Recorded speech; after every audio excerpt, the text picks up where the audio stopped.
இது நம்முடைய உரிமை. அது இது சலுகை கிடையாது, இது நம்முடைய உரிமை. உரிமை. இன்னொன்னு நாம தெளிவா நம்ம சொல்லியிருக்கிறோம். இந்த போராட்டம் வன்னியர்களுக்கு மட்டும் கிடையாது, வன்னியர்கள் போன்ற இருக்கின்ற அனைத்து சமுதாயங்களுக்கும் நாம் சேர்ந்து நாம் போராடுகின்றோம். இது ஏதோ வன்னியர்கள் பிரச்சனை கிடையாது, சமூக நீதி பிரச்சனை. சமூக நீதி பிரச்சனை. 2 மாதத்திற்கு முன்பு மாமல்லபுரத்தில் திருவிடந்தையில மாபெரும் மாநாட்டை நாம் நடத்தினோம். தமிழ்நாட்டில் சமீப காலத்தில் இது போன்ற எந்த கட்சியோ அமைப்போ அது போன்ற மாநாடு நடத்தியது கிடையாது. மாபெரும் மாநாடு. இந்த மாநாட்டிலே நாம் போட்ட தீர்மானங்கள் என்ன? சமூக நீதி வேண்டும், தமிழ்நாட்டில் சாதிவாரி கணக்கெடுப்பு நடத்தணும், அதை வைத்து வன்னியர்களுக்கு உள்ஒதுக்கீடு கொடுக்கலாம், வன்னியர்கள் போன்று இருக்கின்ற மற்ற சமூகங்களுக்கு அவர்கள் மக்கள் தொகை மற்றும் சமூக பின்தங்கிய நிலையை பொறுத்தவரை தனி இடப்பங்கீடு இடஒதுக்கீடு கொடுங்கள் என்று. அதுதான் நம்முடைய கோரிக்கை.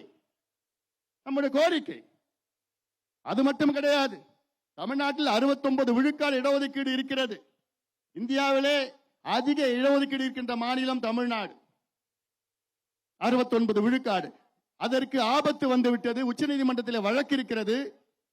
அந்த வழக்கை கையாள வேண்டும் என்றால், அந்த வழக்கை ரத்து செய்ய வேண்டும் என்றால் நம்ம கணக்கெடுப்பு நடத்தி உச்சநீதிமன்றத்தில் கொடுத்தா போதும், உச்சநீதிமன்றம் இந்த வழக்கை ரத்து பண்ணுவாங்க.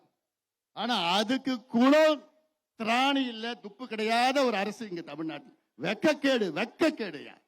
இப்படிலாம் ஒரு அரசு, எதை பத்தியும் கவலை இல்லாத ஒரு அரசு, சாராயத்தை மொத்தம் வித்துக்கிட்டு, கஞ்சாவை வித்துக்கிட்டு, பெண்களுக்கு பாதுகாப்பு கிடையாது, பெண்கள் தெருவில் போக முடியாது.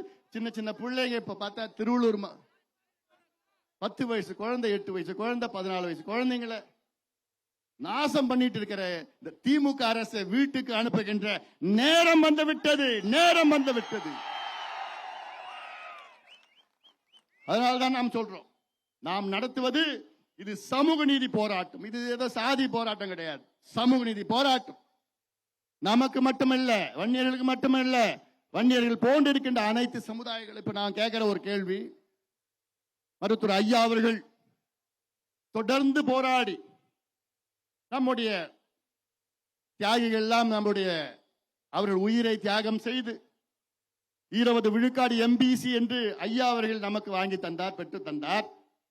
அந்த 20 விழுக்காடு எம்பிசியில் சலவை தொழிலாளர்கள் இருக்கின்றார்கள், முடி திருத்துகின்ற அந்த சமுதாயத்தை சேர்ந்தவர்கள் இருக்கின்றார்கள், மலை குறவர்கள் இருக்கின்றார்கள், மீனவர்கள் இருக்கின்றார்கள்.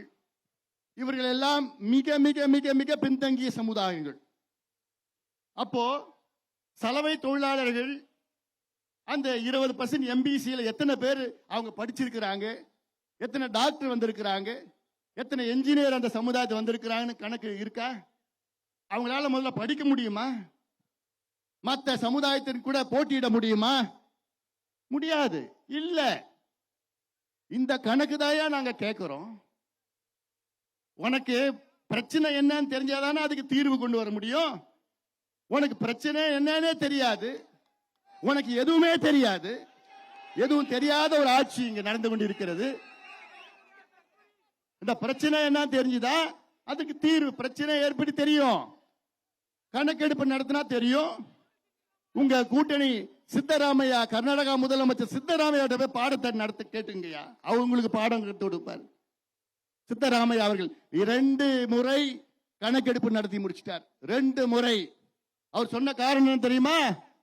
மத்திய அரசு சாதிவாரி கணக்கெடுப்பு 2027 நடத்த போது, ஆனா அதை பத்தி எனக்கு கவலை இல்லை. ஏன்னா மத்திய அரசு நடத்துகின்ற கணக்கெடுப்பு ஏதோ தலையை எண்ணுகின்ற கணக்கு.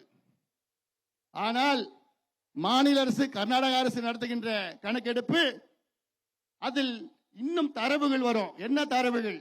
சமூக பின்தங்கிய நிலை தரவுகள். தெலுங்கானாவில் 75 கேள்விகள் கேட்டாங்க கணக்கெடுப்பு நடத்த. 75 கேள்விகள். என்ன கேள்விகள் கேட்டாங்க?